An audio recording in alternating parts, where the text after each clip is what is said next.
12:03, let's get started. So thank you very much for joining us for this month's Touch event of the State Bar of Georgia. I am delighted to see some colleagues who have been here before. I am delighted to welcome those colleagues who are joining us for the first time. And I'm very happy to continue this series of conversations of the Georgia Bar, which we have put together, which we're designing to educate ourselves about practical and effective ways to support well-being in legal practice, by sharing specific examples of successes and challenges that we experience both on the individual and institutional or organizational level. So all of that exchange of information can encourage us to keep trying more things. Sadly, as lawyers, we're fairly new to taking care of ourselves and officially recognizing that. That's a new development, but a very needed development. So this series of conversation is one of the forms of support that the Georgia Bar is putting in place so that we can have a forum to have these conversations where we're not constrained by the requirements of the CLEs. There are enough other CLEs and opportunities about which I'll tell you later, but these are free flow conversations where we can just ask whatever we need to ask, experiment with ideas, and just have a dynamic conversation. So with that, let me quickly revisit the logistics of being together on Zoom today. We recommend that you use the speaker view option in Zoom. And the way to get the speaker view, you go to the view little icon at the right top corner of Zoom, and you can select speaker view. That highlights the person who is speaking, so you know where the voice is coming from. Our host, Amber Reichert, will keep everyone muted except for the speakers, and we will ask you to stay on mute unless the host unmutes you or unless we are in the question and answer part of the conversation and you wish to ask a question. When we get to our Q&A part, please use the raise hand feature on Zoom. And if you don't know where it is, again, just play with your cursor to see the buttons pop up at the bottom of the screen. And there is a reactions button that you can press. And then you can see raise hand, which will look like this, and then lower hand.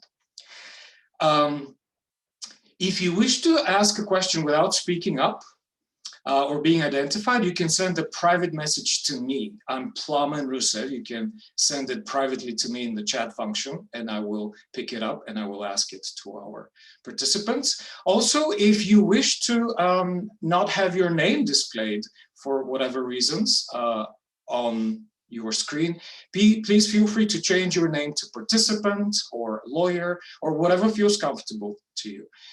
It is much more important for us that we participate, we witness, we are somehow part of these conversations. And if you have any confidentiality concerns, just do whatever you need so that you're comfortable with your participation. And keep in mind also that this session will be recorded so that it can become available to those colleagues who are not able to make it today. So we have been recording and posting these sessions on the media tab of the Lawyers Living Well website. And if you haven't gone there yet, please go, and you'll find a plethora of information, all different aspects of attorney well-being, specifically curated resources for our well-being. And so we will record this. I believe the recording is already in progress, but keep in mind that any private messages that you send to me are not recorded and they're not logged anywhere. So you can, rest assured about protecting you that way. Today's topic is, we took the pledge, the ABA, the American Bar Association's Wellbeing Pledge. And now what? What we're going to talk about is the fact that in 2018, the American Bar Association recognized the need for creating a structure, an institutional framework of support so that all of these conversations that we were beginning to have and are having about well-being and health in the legal profession have a way of being addressed in a systematic way. That's why they put in place the ABA Well-Being Pledge. Until today, we have more than 200 legal employers of different kinds. Most of them at this point tend to be big law firms. And while the pledge provides a framework for addressing challenges in well-being in our profession, it also creates unique opportunities. And its implementation itself can become somewhat of a difficult thing to navigate if we are doing this for the first time.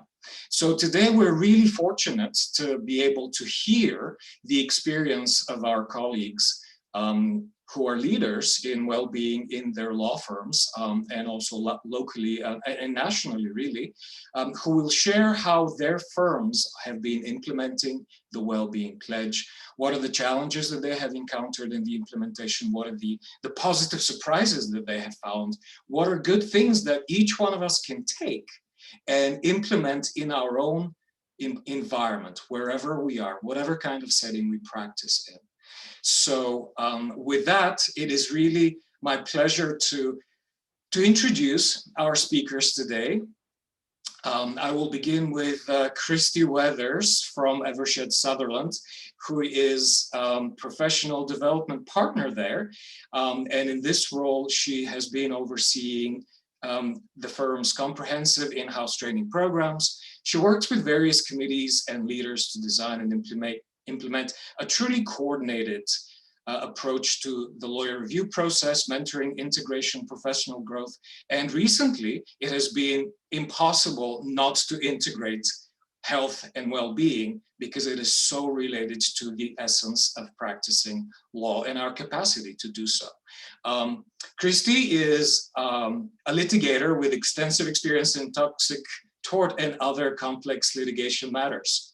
Our next speaker is Elizabeth or Liz Price at Alston and Bird, and she is the Chief Legal Talent Partner there.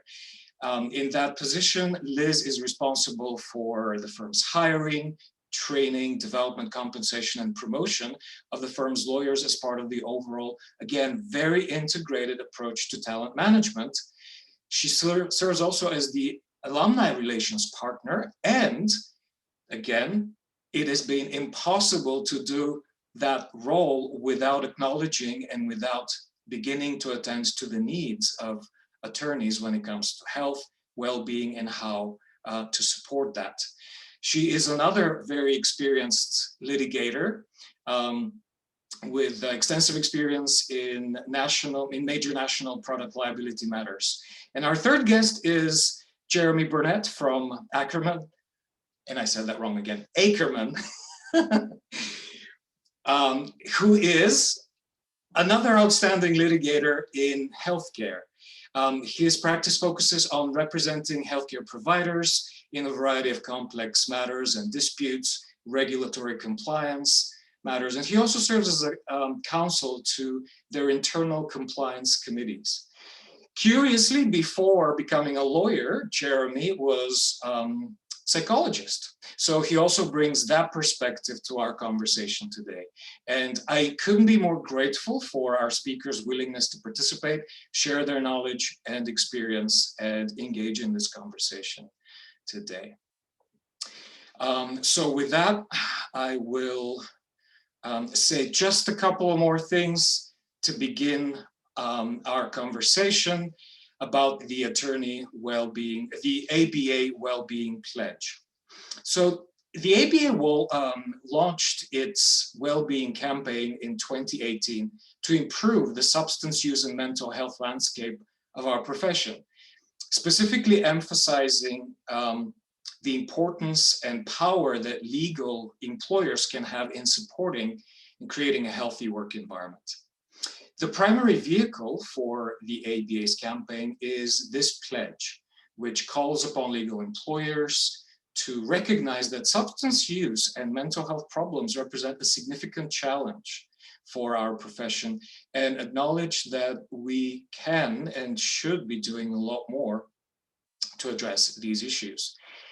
The pledge provides an institutional framework for implementing comprehensive and effective well-being programs, policies, and procedures. And that's important to emphasize because in our previous conversations that we've had today, we've been focusing a lot on the individual well-being strategies and knowledge that each one of us can cultivate or can bring so that we can find ways to support ourselves. However, we know very well that if we do not combine the individual with the institutional approach, things are not going to go far. We do need to work on these two levels at the same time and find ways to integrate them and interrelate forms of support for each other. So to get us started, maybe let's just start with a brief introduction as to what led to your firm's decision to sign the pledge. And I think I'll throw this question to Kristy to start us off. Well, a couple of things, and that I hope that folks who are listening will think about this as they're taking this back to the person who could be responsible for signing on to the pledge for their institution. One thing is that your framework is very likely already in place. You probably have, depending on the size of your institution, you probably already have HR policies and protocols that are around some of these well-being issues. You may already be doing some education around them through an insurance provider. We have Cigna programs all the time on well-being. So there may be things you're already doing that you could pull into one umbrella. And one of the things that made it easier for us as Eversheds Sutherland, when we saw that the pledge had come out, it provided this framework. We looked at some of the things we already had. We realized that it was I don't want to say we did it because it was easy, but that initial framework, I think, was easier than most people think. And then allowing you the flexibility to build up over time, I think that was an easy grab for us. And at the same time, acknowledging, even pre-pandemic, that there's a little more willingness to talk about well-being in general within law firms, that it's not something from the 80s or 90s when people didn't necessarily talk about, or when I was sort of first coming along as a lawyer, you never really heard the term well-being. And if you think about the two things, professional development in particular, and I know Liz in her role would probably agree with this, it's not a silo. You can't really practice unless you are well. So those were a couple of the things that we were thinking about when we signed on to the pledge. Thank you. Liz, would you like to add? Yeah, I sure would. First, thanks, Plum and Amber, for bringing us together. It's great to be on this panel with Jeremy and with Kristy. And thanks to all of you for showing up. I mean, just by the fact that you're here and you're showing interest, really, to me, is great, because if I think about who would have shown up to something like this 6 or 7 years ago, maybe 2 or 3 people. So it just goes to I know we're going to talk about how times have changed in terms of attorney well-being.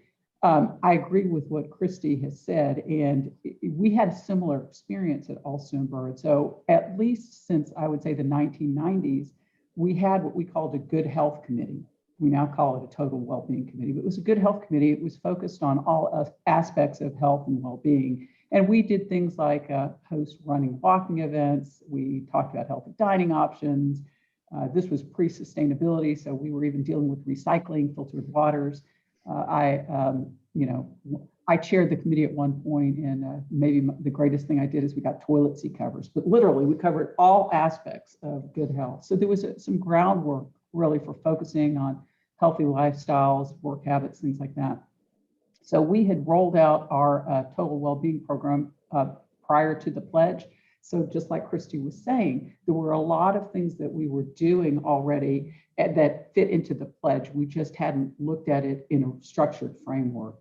So we rolled out the Virgin Pulse platform, which is how we manage our well-being program in 2015. And this is a platform that tracks activities staff and lawyers.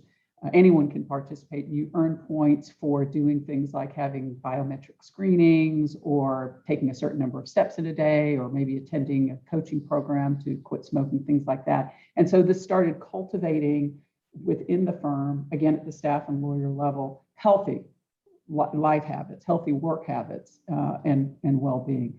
So we had this culture well underway. And as we were considering the pledge, we realized, and I think we're going to talk about this when we get into the toolkit, that we had started really our culture of well-being, I would say, from the bottom up. But in order to sign on to the pledge, we really needed top down. So we brought in an outside speaker to one of our leadership meetings, which is where our partners committee and leadership around the firm show up. And it's Laura Marr of Conscious Minds, by the way, 2 thumbs up to her. She's terrific if you're trying to get buy-in from people who may not quite be comfortable with this notion. And she talked about, as you already did, Plum, and kind of the genesis of the pledge, the studies that led to the pledge and the ABA's work in this regard. And after that, there was no question. We were immediate signatories to the pledge, and we signed on formally in 2019. Thank you. Jeremy, anything you'd like to add, if there is?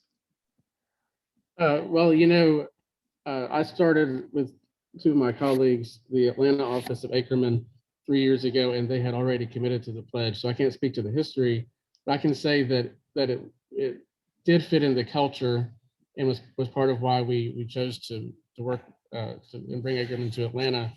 For example, when we were setting up our office design, we have a wellness room that includes a massage chair and some meditation space that's built right into as well as a room for nursing mothers. So it was already kind of ingrained in just in the design even of the new office that we were building together, both with the people and just the dynamics of the office itself. And there was already I'm here as representative of Akerman Strong, which is our internal wellness group. So I'm because of my psychology background and also for Atlanta representation. And so they had already started that program before the pledge. So I think we're all in agreement that most folks realized this was a problem before the pledge, and we're really, it's only emphasized during the pandemic, of course.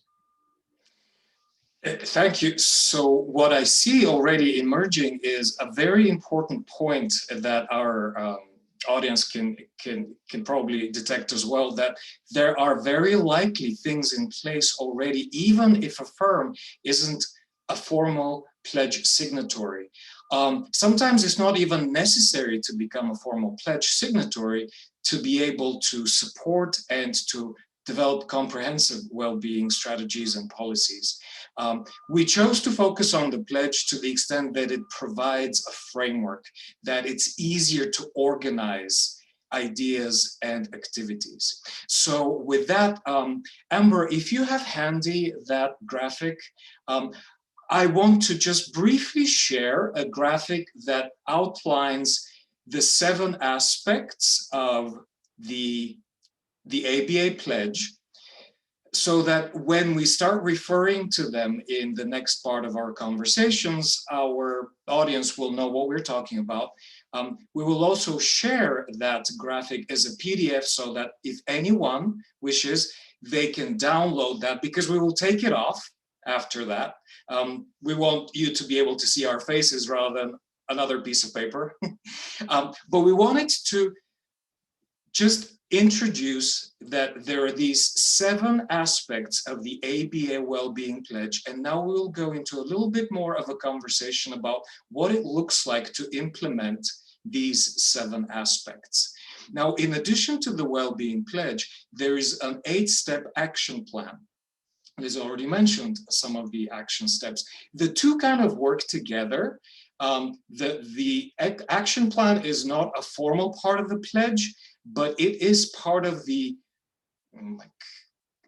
additional materials that are available through the ABA in connection with the pledge resources. So there's a well-being template, which suggests specific guidelines on how to deal with impairment due to substance use disorder, mental health disorders, or any cognitive impairment. There's also a toolkit, a well-being toolkit and nutshell that the ABA has put together.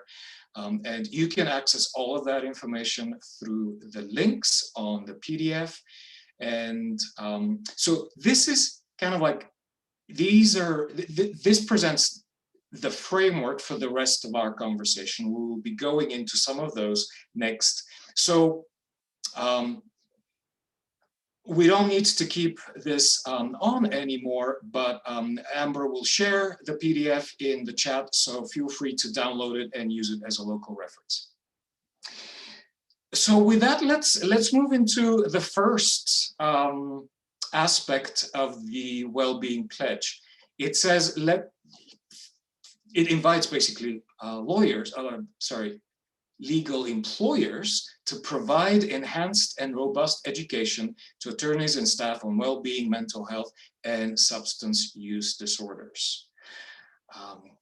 I think Jeremy and Liz were going to start us off on this. So, sure, I'll start. Thank you. So the pandemic has made the need for online resources even greater, of course. What we have focused on has been contacts every week with resources and just little, we care for you. If you need anything, here are resources we have. But we also have more educational based initiatives like a newsletter, the Akerman Strong newsletter that goes out to everyone. And so our program focuses on education around 4 domains, which are not inconsistent with the pledge, but the stress reduction, mindfulness, movement, nutrition, and financial health. And so each newsletter will focus on one of those domains primarily, but will include aspects of the others. We just had a great issue, if I do say so myself, that I co-edited that, edited that focus on mindfulness. And we find that it's really important to have original content when you do newsletters like this. If you copy and paste from HR newsletters and resources, folks will know it and gloss over it a bit. So, you have to dig in and do some research and do some interviews and actually produce something that's new or a perspective that you're sharing. Another example for the quick and easy advice, I did a Consumer Reports style review of mindfulness apps for that edition, and then gave the best features of each after using each for a week or so. Just again, giving folks access to easy resources they can use at any time to enhance their well-being. And then, within the same newsletter, there's always a page dedicated to nutrition, which at this point is focused on making healthy snacks while working at home.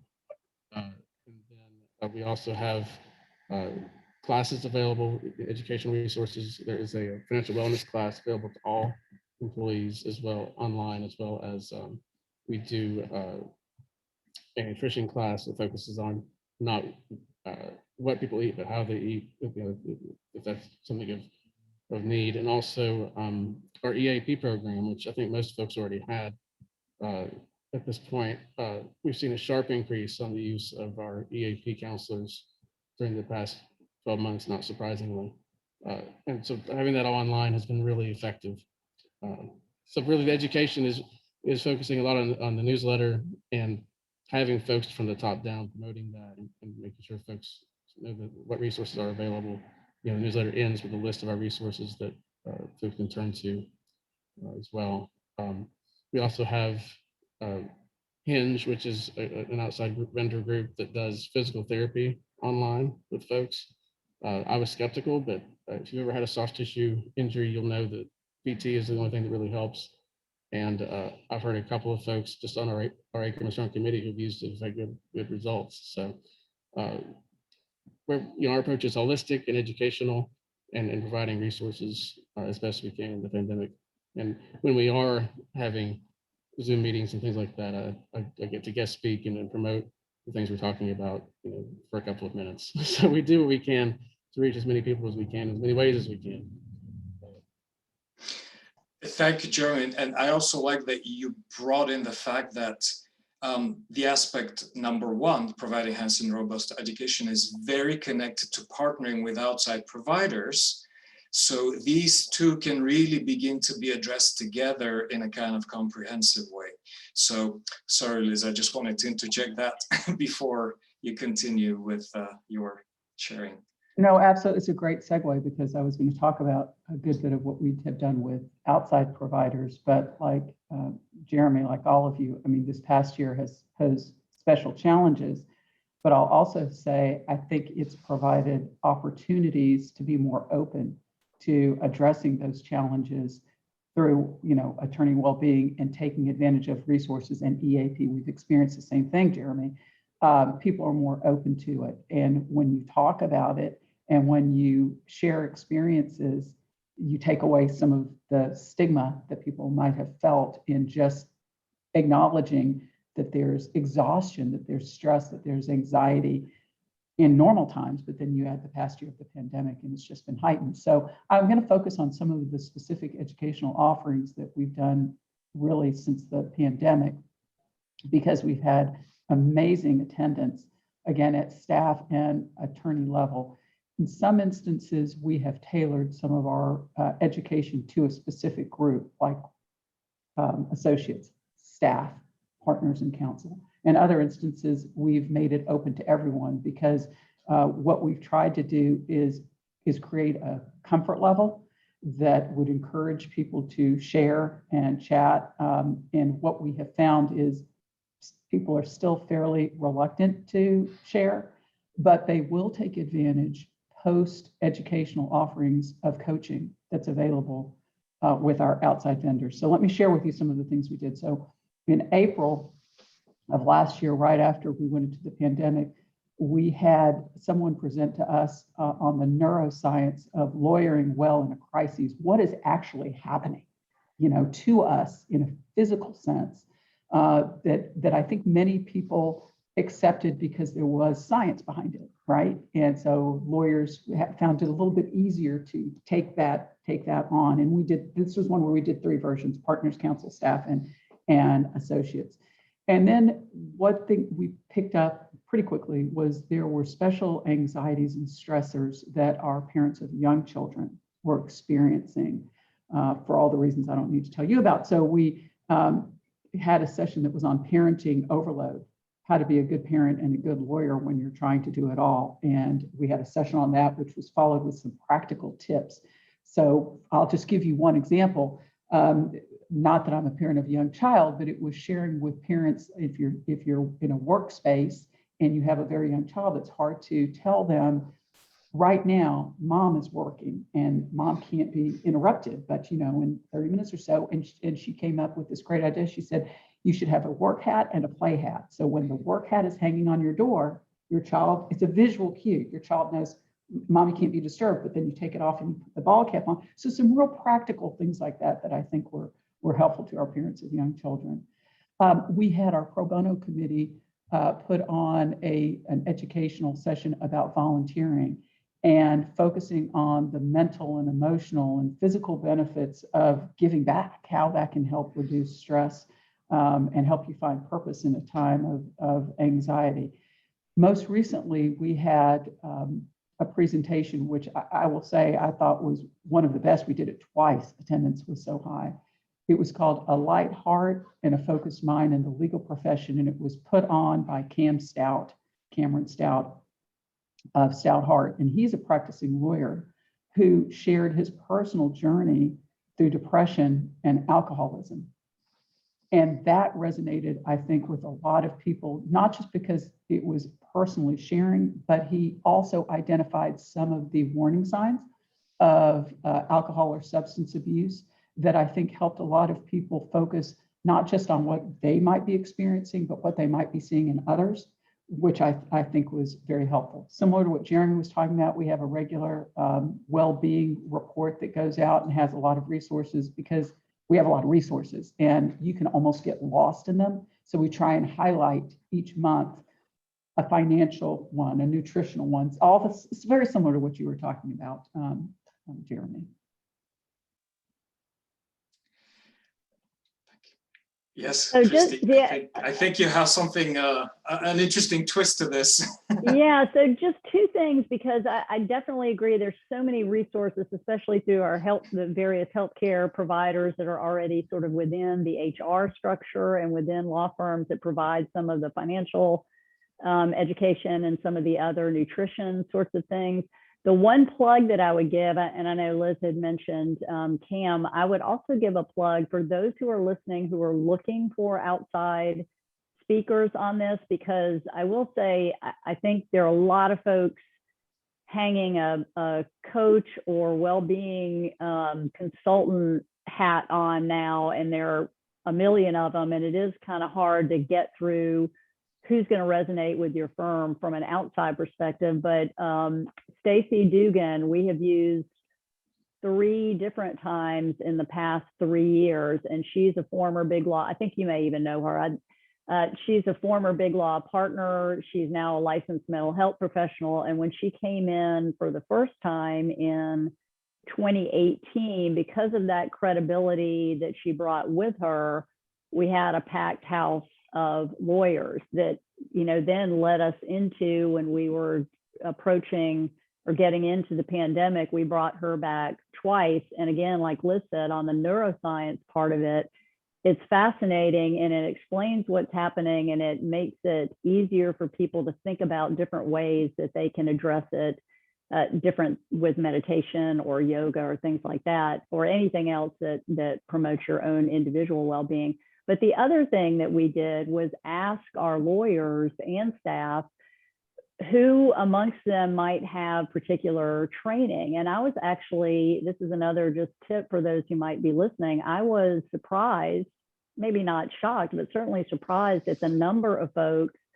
on our lawyer side in particular who had yoga certifications, who had stress management certifications, or who had been doing something in a prior life in which they had actually done presentations to corporations around stress management, and who are happy to reconfigure that, and as a lawyer within the firm, to make presentations to the firm in those various areas. So that might be a low-hanging fruit for some folks to think about within their own population. How does that work? I also agree with Liz on it can be appropriate at certain times to break up certain populations so that you are targeting what different aspects that they might be concerned about, or might be, you know, if you put a certain population with the partner population, you might have different responses or willingness to participate. So that is something to think about within your own culture. But a plug for Stacy Dugan, for those of you who have heard of her before, she's worked with the state bar. She's amazing.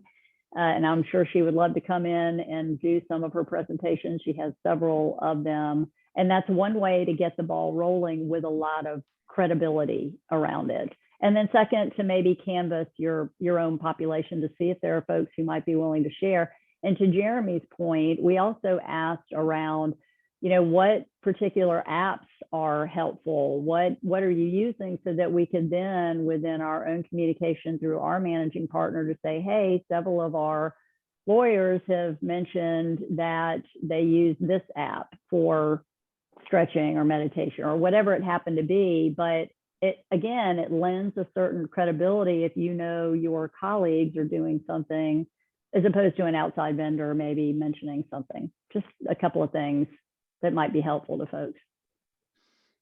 Yes, this is really important to highlight, that as there is a remarkable proliferation of providers, well-being providers, we remain focused on identifying those who have actual lived experience in the profession as lawyers, because that's where they have the power and the capacity to deliver a message that will resonate.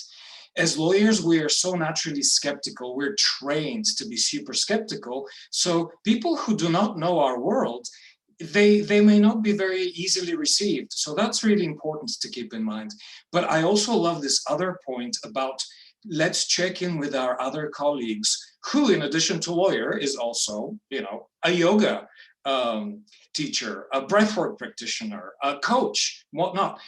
the benefit of that is at least twofold. One, we are hearing from our colleagues, so we don't have the credibility issue. We have an instant greater level of connection that we can benefit from. But then the other thing, which is really important and part of an underlying theme in this conversation, is it expands our idea of who is and who can be a lawyer. So our identity begins to incorporate more and more aspects that previously we didn't think fit with being a lawyer, but they're actually crucial to finding new sources of support in this really difficult profession and in this very challenging practice.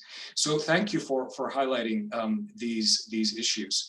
Now let's move to another big question, which is so prevalent in the practice of law, and that is the expectation of alcohol, the almost default association of alcohol and lawyers and any events, any social events, any gathering of lawyers. I've even heard the reference that we have sort of like an alcohol-soaked professional culture, and that we have now a lot of evidence, a lot of scientific evidence of how detrimental it is for cognitive health, for emotional well-being. There are just so many different impacts that the pledge invites us to begin to undo by simply shifting away the emphasis or the automatic expectation of alcohol.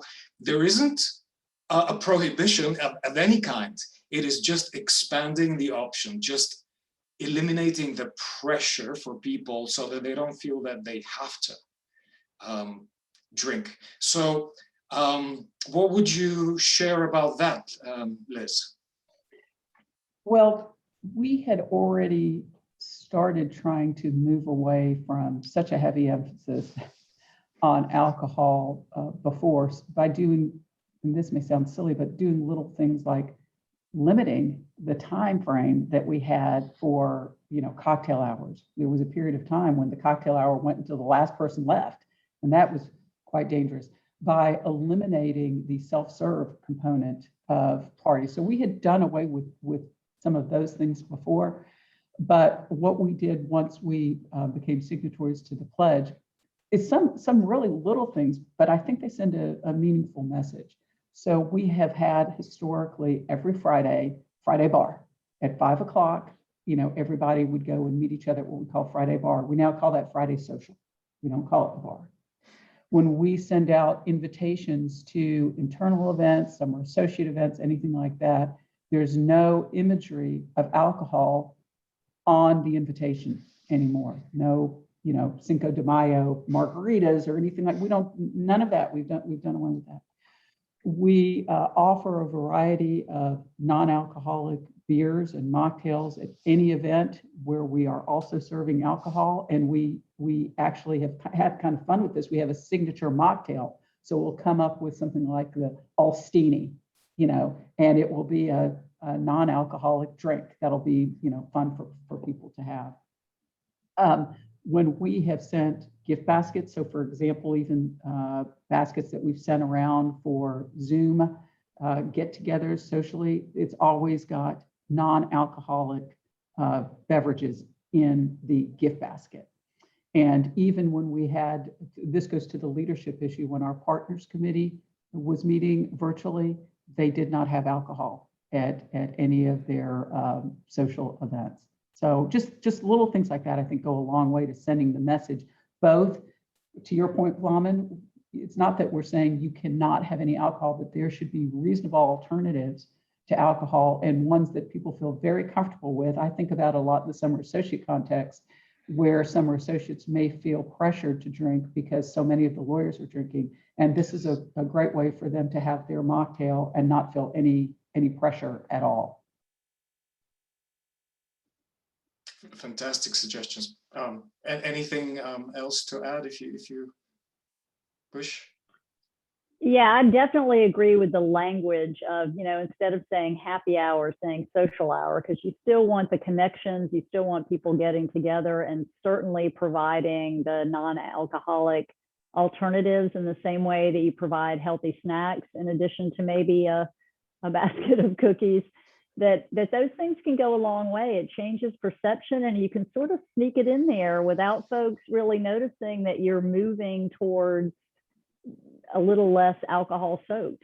And I think it works over time. It has definitely worked.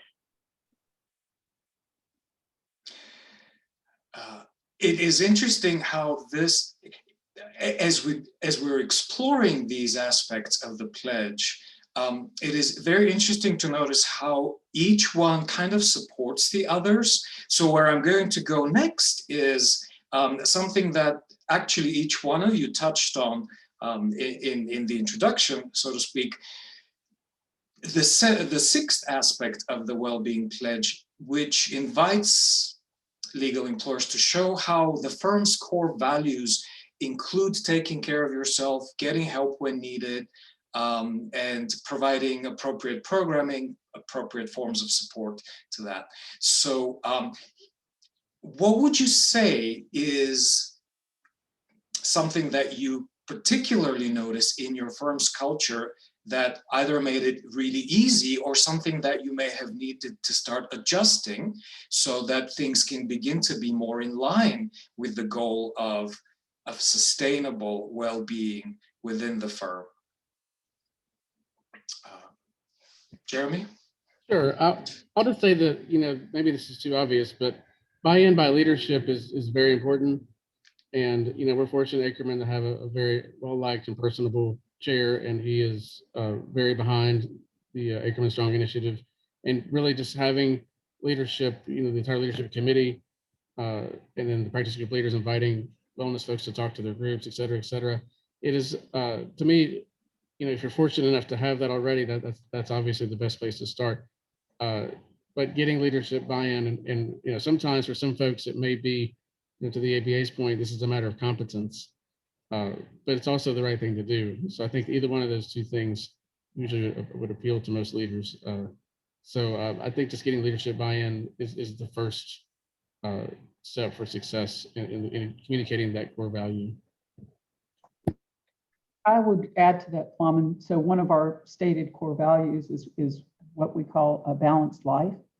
And that, again, kind of to Jeremy's point, that's a top-down in having stated core values. And so to move into the pledge was really just supporting what had already been a stated core value from 20 years or whatever it was before. So but I will give an example of that. So we started, Kristy mentioned this, really trying to sample your workforce to see who does have these credentials in yoga or mindfulness or something. It turned out that one of our lawyers is certified in yoga and mindfulness. So we started last year A and B Mindful Mondays. So every Monday we have a mindfulness session at 2:30, and he leads it, and our managing partner shows up for that. And so that people feel very comfortable when you see your managing partner's name pop up on the mindfulness session to show up to that as well. I will tell you from personal experience, I had never done it before. And I wasn't sure, I'm not a meditator, I'm not a yoga person. And I thought, there's no way I'm gonna be able to do this. And I struggled, but it has been, personally eye-opening to me, how helpful that is, just getting up every morning and taking a little bit of the breathing, just the breathing. But yeah. So I think that's really important to see your management supporting this. So I'll share a quick story before going into answering your question that I thought was hilarious at the time and still think it's hilarious. We had a retired partner who actually had started doing mindfulness CLEs, who had moved out of state, and he had, was full on in retirement, but was doing this as something part of his retirement. And he came to the firm as a retired partner to give a mindfulness seminar. And I think the title was something like, meditation for lawyers or something like that. And I was sitting in the room while he was giving this presentation. To Liz's point, people were sort of looking around, wait, we're supposed to close our eyes. What are we doing? I don't know what we're doing. And this was, maybe 10 years ago or so. And at some point, I had a more senior partner sitting next to me, and he, as we were finishing, He said, I misread the invitation. I thought it said mediation for lawyers. I got in here and I couldn't get up because he's my former partner and I'm, I can't just get up and walk out. But he was floored by the aspect, almost a little bit in a sad way, to understand that meditation is just breathing. He said, I had no idea it was just breathing. When I hear the word, I think, monks on a hilltop or something that makes it seem, too out of reach. I had no idea. And I probably would have thought about it in a bigger picture way, or maybe had experimented with it had I known. So one of the things that we've tried to do is, instead of the initial thought around this, when we did programs and have been doing programs around yoga or meditation, we might call it stretching and breathing, as opposed to something that might put somebody off. And that's made a big difference also. But I just wanted to share that funny story because I still think that is hilarious, meditation versus mediation. Anyway, to your point about some of the thinking about professional development, which is, I have a bigger chunk of the talent management on the lawyer side, but thinking about wellness is not a silo. We're not doing a wellness program for the sake of wellness. It is part of your professional development because, again, you can't practice unless you're well. But it was really easy to go look at competencies or other aspects of professional development and make sure there's a well-being competency. Make sure that in every professional development, a panel of partners, whether that's with your managing partner or with other folks firm-wide, or whether it's in the practice group, that there's always some element at the end or at the beginning, a reminder that well-being is a part of this. It's so easy to get it in almost everywhere. And if you start hearing it, if it's more ubiquitous, then I think there's more of a buy-in around it. So that's maybe one thing to be thinking about within your institution. If you're on the line today, if you have a professional development program or scheme around that also provides a framework, to make sure that well-being is in every part of that for your business professionals or your lawyers, that well-being is in every part of that also, including the orientation, how you're bringing people in and what are the expectations around it. And the last comment I'll make on that is just, I think the pandemic, for a little bit of a silver lining, has probably accelerated. We started the conversation years and years ago, but we got to the AB pledge by towards the end of 2018, 2019. But now it's accelerated because we are having to think about what's it going to look like in the future? What's the workplace going to look like? What are our connections going to look like? And what's our well-being going to look like when we're continuing to work from home or in a hybrid environment? So this ABA pledge is a really great opportunity. Again, you've got that framework that you can build upon, be creative with, and maybe solve some of the problems that we're going to see or issues that we're going to be seeing and dealing with over the next 6, 9, 12 months as we're moving into a new paradigm.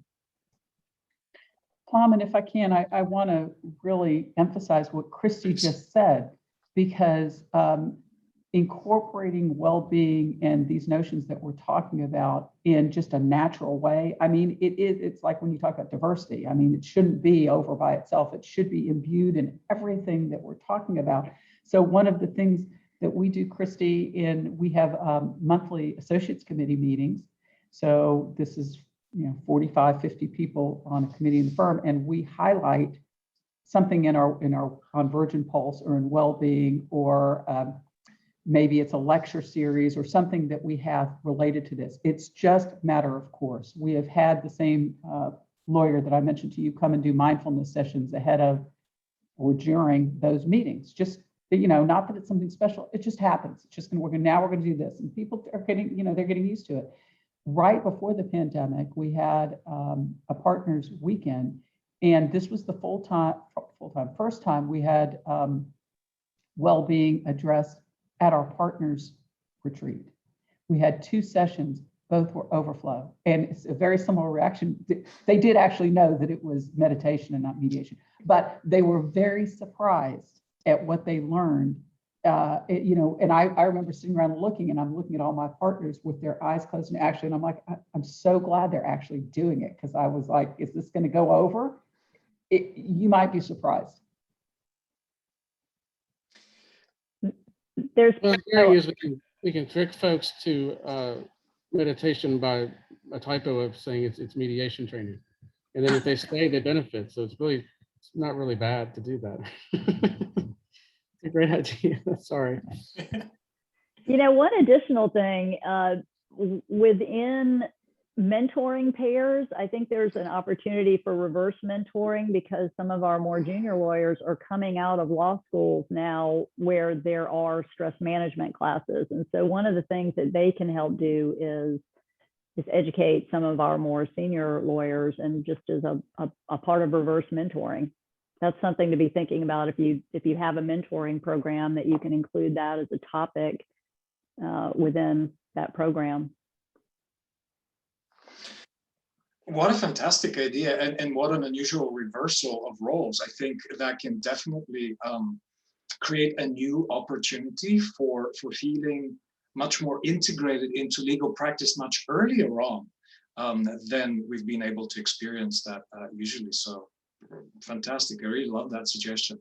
So the fifth point of the pledge is the one that invites us to develop proactive policies.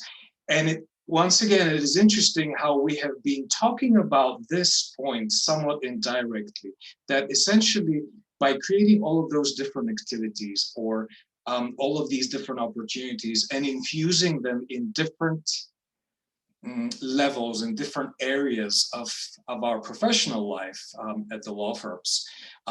What is sort of like the background, the policy, the firm-wide policy structure that supports these initiatives, these values, and these programs? Because we know this is not a one-time thing. They have to be ongoing. They have to be consistent. Those issues require our constant tending and attention.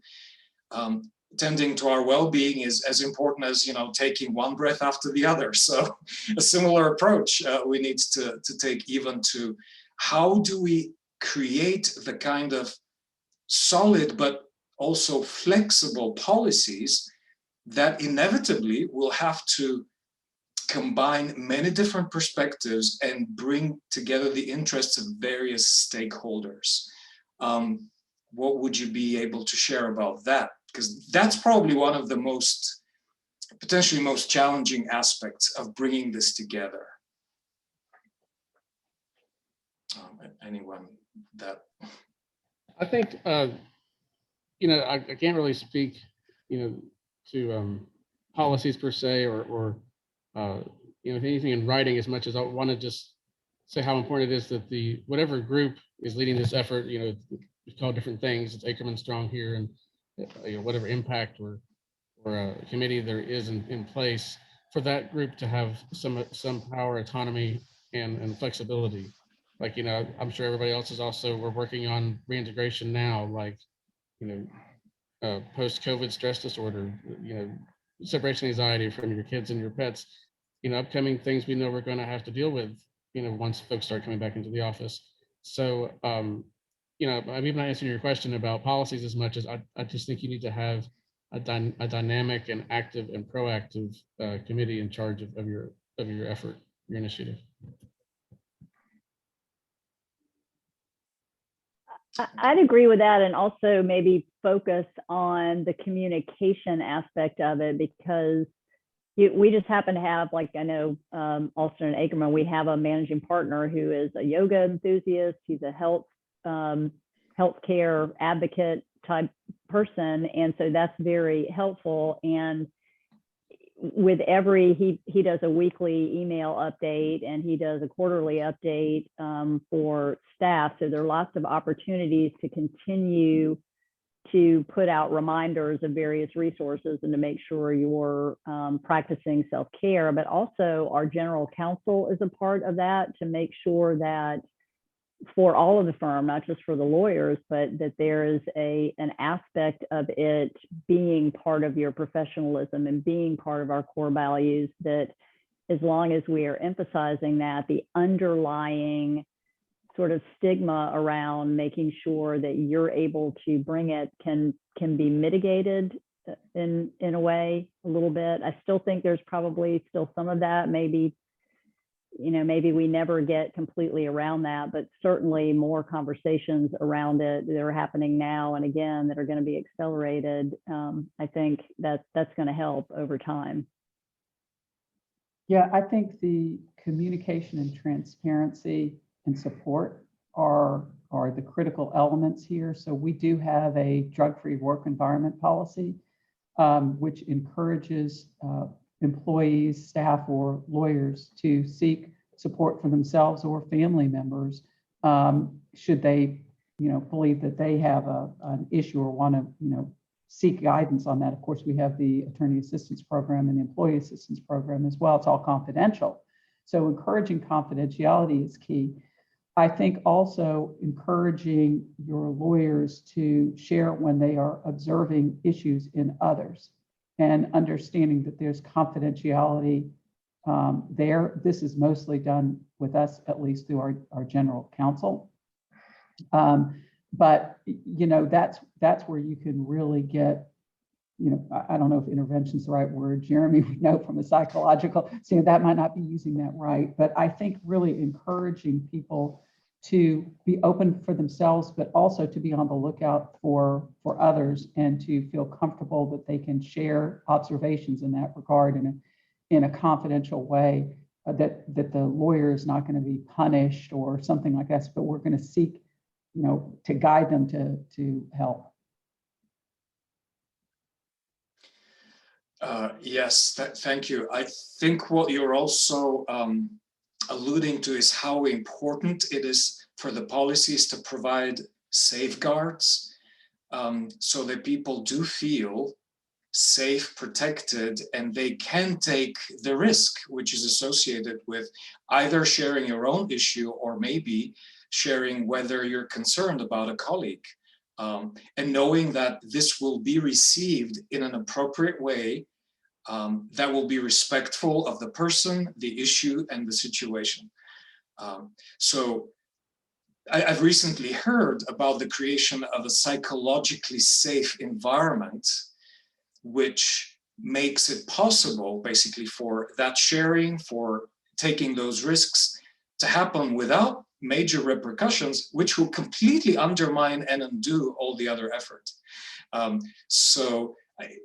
The work of creating these policies and these procedures is definitely very much an ongoing process, and one that requires probably more adjustment and experimentation than the other aspects, because it also necessarily has to integrate the shifts in our professional culture that we're either working against at this earlier point, or that we need to create so that our professional culture as a whole becomes more accepting and even demanding and valuing well-being of all members of the profession.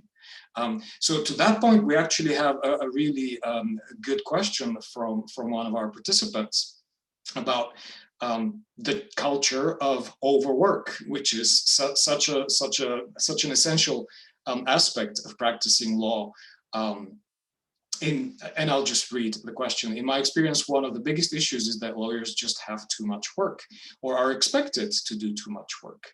Relatedly, this is the reason that wellness seminars aren't always well attended, because attending means doing less work, which in turn increases stress. It is very much of a vicious cycle.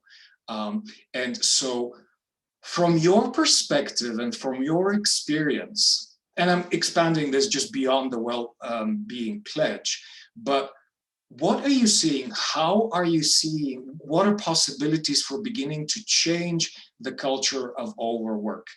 Again, this is a question that involves multiple constituents. There are clients involved, there are professional expectations, there are business expectations, there are a lot of factors to consider that have created the culture of overwork right now. So what would you be able to share in that regard? How can we be shifting that culture in a productive way? Sure. If I could start, I was an associate in Big Law starting in 2005. And so I worked a lot of hours those first several years. And I can't say that there was a lot of compassion. What I have seen change over, I've changed firms, but I've also, I've seen a change in the profession, probably coinciding with the ABA pledge, but just a realization by general counsels and partners that overworked people make mistakes, and mistakes cost firm in lawsuits and money and bad outcomes, et cetera. So there's been more of a realization that I've seen, and it really comes in most strongly, I think, when a general counsel says, if we have overworked associates who are billing this many hours, we may have a problem because things will be missed.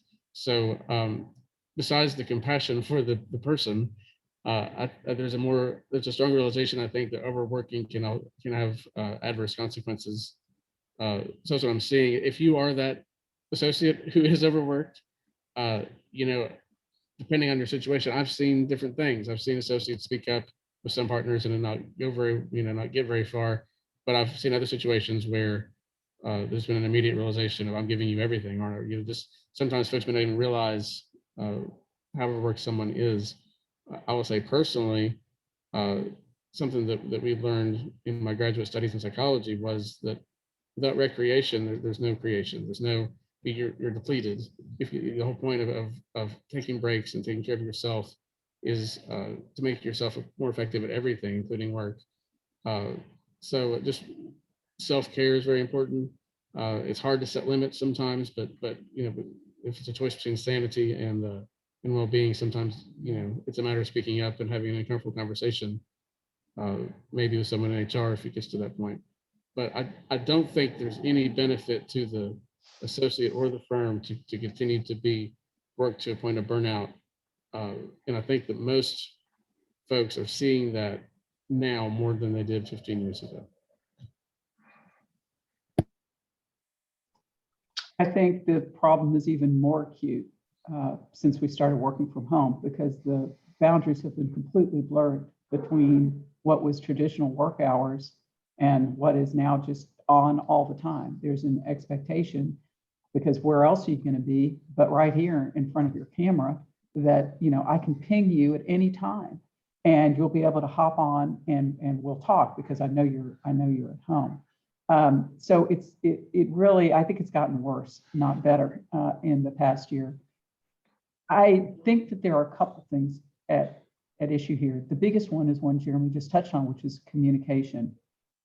We had one of the sessions of an outside provider that I mentioned dealt with kind of both aspects of this, from the associate or whoever is receiving the work and the person who is giving the work, and basically came up with scenarios like, what if you're the associate and you are splitting childcare obligations with your spouse? So we saw this very often, that the two working parent families, one would take the kids in the morning and the other would take the kids in the afternoon. So there would just be chunks of time when they were unavailable because they were taking care of their young children.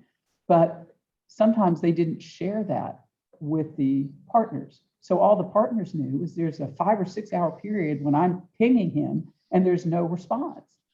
And so just the communication sometimes, not always, but sometimes when you say from 9 to noon, and then again from 6 to 9 in the evening, I'm kind of checked out, but around those times I'll be checking in. So now this doesn't get to the overwork, because now that person is making up for the lost hours in these very bizarre work situations. So I think one of the things we need to do, and this is very hard, is de-emphasize the value of the billable hour for bonus purposes. I think a lot of us reward higher and higher and higher billable hours by bigger and bigger bonuses. I think that's a mistake. I think setting a cap on what the billable hours are for bonus purposes restrains our lawyers from thinking, if I just do another 100 hours, if I just do another 100 hours, if they know it's this, you're not going to get any more, so there's no benefit to you working harder. I think that tempers them to a degree. But I also go back to something that Jeremy said, and that is, you know, when you have people working 22, 23, 2,400 hours, that's an incredible amount of billable work when you consider all the non-billable that's associated with that time. And not only are they going to be making mistakes, and this is what I share with my partners, is they're probably leaving work on the table. They're probably, because they can't possibly do that much work. So if they were doing 2,000 hours and shifted that 300 or 400 other hours to someone, you probably really get 600 or 800, because someone would be able to do a deep dive into the work, spend the time they need to do to come up with the really good result for the client. So sometimes it works, sometimes it doesn't. We keep trying. Yeah, this is an incredibly difficult question. And the person who, I appreciate the person who highlighted it. I mean, certainly right now on AmLaw and every other legal publication, you're seeing the effect of the billable app more so than maybe in the past year or two pre-pandemic, even though it's been since I was a summer associate in, you know, I don't even want to say early 1990s. We were talking about it then, about the value, how we value the billable hour. And I have not seen the conversation change one bit in 30 years. I kept thinking there would be some break somewhere. There would be some, maybe the associate compensation market being a little bit different or somehow made different, as opposed to a sort of lockstep that kept going up and up, which then of course you have to have the same billable hours or even more to support the increases. I just don't, I don't know the answer to that, other than people who we're already attracting the type A personalities who probably are would take a 9-to-5 job and make it into a 5-to-9 job just because of their personalities. I think that's the type of personality we attract. But for those who want to take a step back in a client service industry, it's really difficult. You might not be on a team or a practice group that can really accommodate that because of client demand. So then there's going to have to be a whole host of conversations around client demands. And I had a friend who recently left a firm to go to a client. She said, you know, I feel so great. Now I'm the person who gets to tell the person they've got to work on the weekend. And I thought, what? You just it's just a big circle, but that's, you know, that's what you hear in the marketplace. And I do fear we've been, at least since I've been around, and it's, you know, it's been 30 years now in two very large firms, that it's the same conversation. And we keep thinking it's going to break at some point, and there has really been no change. I think the billable hour requirements, I grew up at King and Spalding for a little over 12 years before moving to Eversheds, and our billable requirements are still about the same. So, and bonus requirements, the same thing, to Liz's point. I don't know what the answer to that is, honestly. Can I do want to say one thing, and this is, I don't know the answer, but this is one thing that I've heard a number of people have started doing, and maybe I should have thought about it sooner in this work from home environment, but they started blocking out time on their calendar so that people can't just willy-nilly schedule things. And by that, I mean even just 15 minutes every hour or every couple of hours, where you're just blocking it off so you can go get something to eat or a glass of water or walk around or something. Because I don't know about you, but I have found myself some days where I'm just literally sitting here for 5 or 6 hours. I cannot get up. So I've just started doing that. Don't tell anyone. You just told a bunch of people. We won't tell anyone. Outside, code of silence on this call. Nobody repeat anything. And then we don't have all the answers. Who knew? I really appreciate that we're actually getting into, these are exactly the difficult conversations that will not have easy answers. And this is basically the type of problem that requires our focused attention and perseverance. Let's stay in this difficult and uncomfortable conversation, because eventually we will be able to come up with a more meaningful solution. Right now, I think, as we're acknowledging, we are very much shaped by our prior experience and by the structures that we have been living in for so long that it's really difficult to visualize a meaningful alternative. However, both from my life experience, and professional experience, the more consistently we stay in exploring that uneasy conversation, the more new possibilities open up. So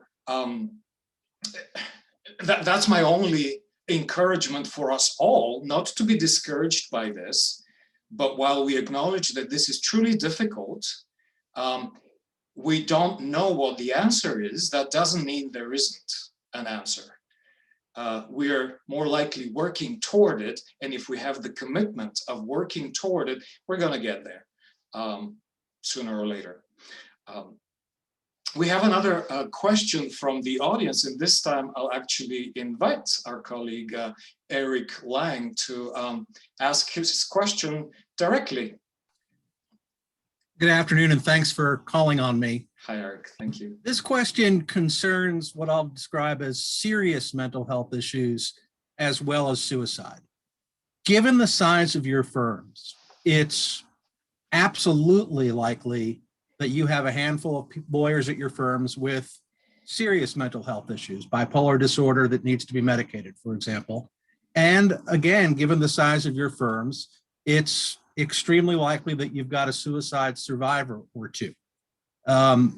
With that as background, has anyone in your firm identified as such to you or anyone else, and consequently held themselves out in a position of a positive example of how you can go on?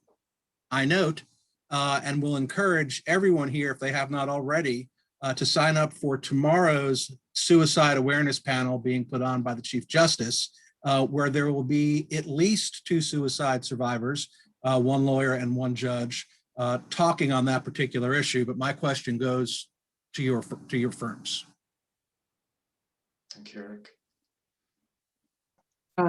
I can tell you, I am not aware of anyone who has said that they are a suicide survivor. Unfortunately, and I've been at the firm over 30 years, I am aware of people who did not survive their attempted suicide, and who I would say, looking back, none of us recognized. I'm thinking of a couple of lawyers in particular. None of us recognized, what was happening.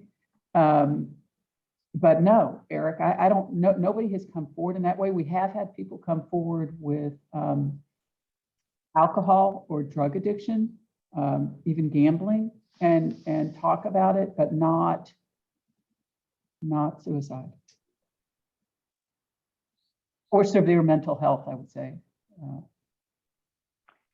Yeah, we have not either. And it is hard enough, I think, even from a development standpoint, when we ask folks to give feedback, it's hard enough to get folks to share their mistakes, that here are mistakes that I made and here's how I fixed them. People like to, there's certain nuances in our profession about appearing as if we have all the answers, or we're uber competent, or we never made a mistake. And I think it just flows down to something that's that personal becomes even more of something that is not to be shared as somehow that, constitutes some sort of a weakness that we don't want to show. But I think that's a great, I'm glad we're doing that program tomorrow. And I think that's a great point about when things have not gone well for you, especially as a leader, to share them on all sorts of different notes, from mistakes that can be fixed to things that can't be fixed, and how do we address them and how do we come back from them. The topic of resilience around that, I think that is something that we definitely need to keep having conversations about, because we're not good at that. We're not good at that as a profession, of sharing weaknesses and sharing vulnerabilities and being okay with doing it and coming back from it if we've had a bad experience. I appreciate you raising that. Similarly, I don't know of anybody at Akerman who has come forward to be an example of and speak to folks about these issues. I will say that we do a terrible job addressing suicide in this, and risk of suicide in this profession. There has been some more attention to it. I know there was that pretty renowned letter, I think, about an attorney who made a mistake, who took his own life from his widow, that brought a lot of compassion and attention to what we're talking about. Is people feel like, I've made a mistake, my life must be over. And you can be so eyeballs deep in a case or in a situation to where it truly feels that way. What we have done, to our credit, is a start at Akerman is we've become aware that no one commits suicide because you ask them if they're suicidal. No one, that's a myth people have, that it's almost like an untouchable topic that you don't want to plant the idea in somebody's head. If somebody's that unhappy, they've already gotten there on their own. So what we've started is a more candid conversation about it, including publicizing suicide hotlines as well as EAP, and recognizing signs and depression and others, things like that, in our more weekly emails, and also in our newsletter. The suicide prevention is discussed, and also the statistics about suicide, and actually how mindfulness interventions can help reduce suicidal ideations. So I'm glad that we're talking about it more, because historically it's been kind of like substance abuse, kind of something we've ignored as a dark side of the profession, is the mental health toll that is taken on our people. And likewise, the program tomorrow, I'm glad as another example where we as a profession are addressing this more directly now than ever. But historically, it's been something we've ignored, but we're improving. Plum, and one other comment on that is, to plug the people taking on the ABA pledge, is that when you provide that framework and you're constantly providing information about the resources, I think only good can come of that. So. Mm-hmm. Yes, very much so. And especially when it comes to suicide, which even beyond our profession is such a taboo topic, it is crucial to bring the appropriate education, because most of us honestly don't even know how to talk about it. So thank you very much, Eric, for mentioning the program tomorrow. I was going to do a plug of that, but fantastic to know it. And please, you have a point. Program's briefly going to be in 3 parts, just very briefly. Part is a panel of lawyers and judges who lost spouses, fathers, sons, whatever, to suicide. Second panel, mine, is going to be people who with mental health issues who attempted suicide and obviously weren't good at it. And then the third panel is going to be a brief discussion of resources. That's it. Fantastic. Thank you. And I'm really glad that you said that, because the next point I wanted to make is, the more uncomfortable and the more vulnerable a topic is, especially for us as lawyers, the more important I believe it is for us to hear from our leaders, because that begins to undo the superhero kind of like entrapment that is really creating a lot of suffering in the profession. And by seeing from our leaders, that these are very human issues that you can experience at any professional level at any point in life, it really makes it much more real, much more accessible, and begins to chip away at that expectation that doesn't matter what, you're a lawyer, you should handle it all. No, unfortunately, we're seeing that the cost of that thinking is way too high on an individual and on a societal level. And I don't think we can keep paying that price. One person is far too many already in terms of the tremendous loss that's suffered by all the circles of influence that this one person has, especially in a profession like ours that is so connected with so many different layers of society and so many different constituencies. So I think tomorrow's modeling and sharing will be incredibly powerful in shifting and opening up and increasing our collective, slightly greater comfort with that very uneasy topic. Am I allowed as a panelist to ask a question of an attendee? Absolutely. So my question to Eric, is that going to be recorded? And the reason why I asked is I had not heard of that. I would love to share that, but I just feel like at this point in time, I'm going to have a hard time getting people to attend. But if it's recorded and I could download it, I might.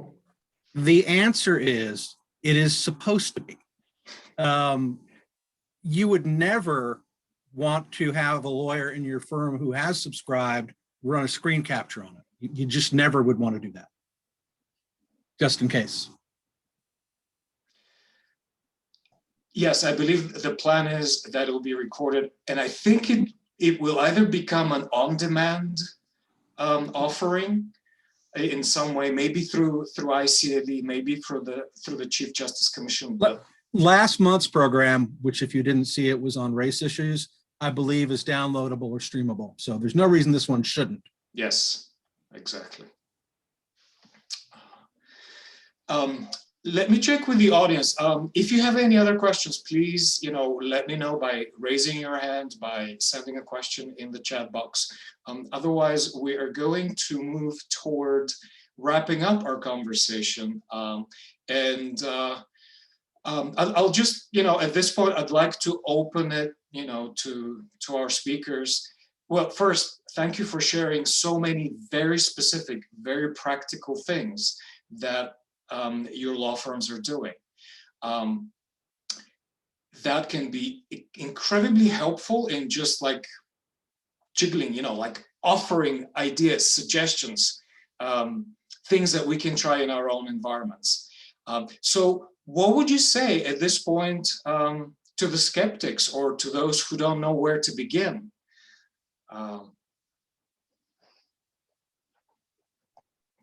Well, I'll jump in.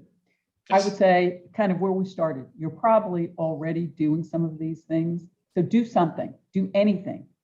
So I'll give you an example of something that might be easy to do. And this is an easy entree and non-threatening. So last year, we did a virtual Peachtree road race. So we did it firm-wide, and we set up a competition where as long as you did a 10K walk or run over July 3rd or 4th, you would get points on Virgin Pulse, again, wellness points.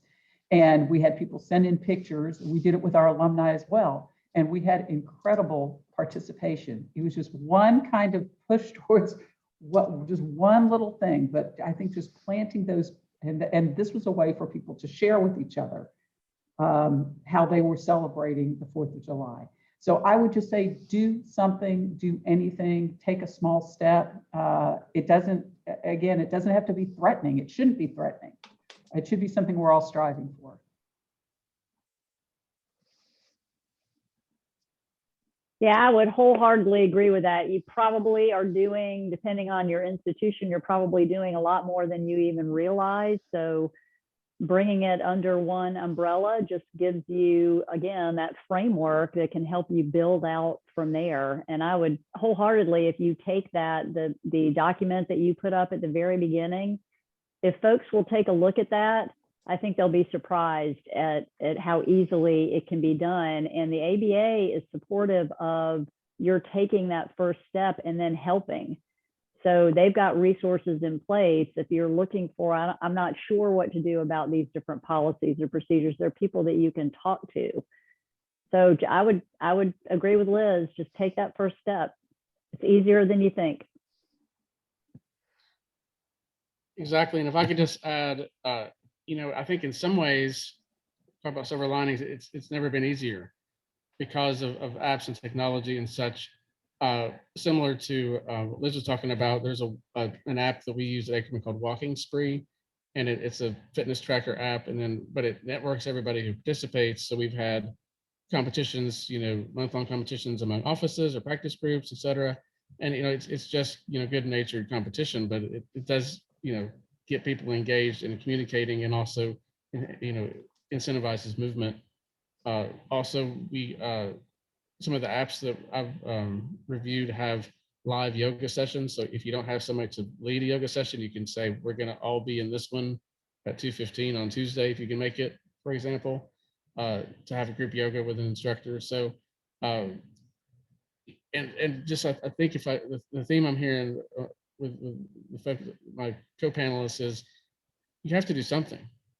I mean, doing nothing is really not an option anymore. I mean, and there are small steps, and anything is better than nothing.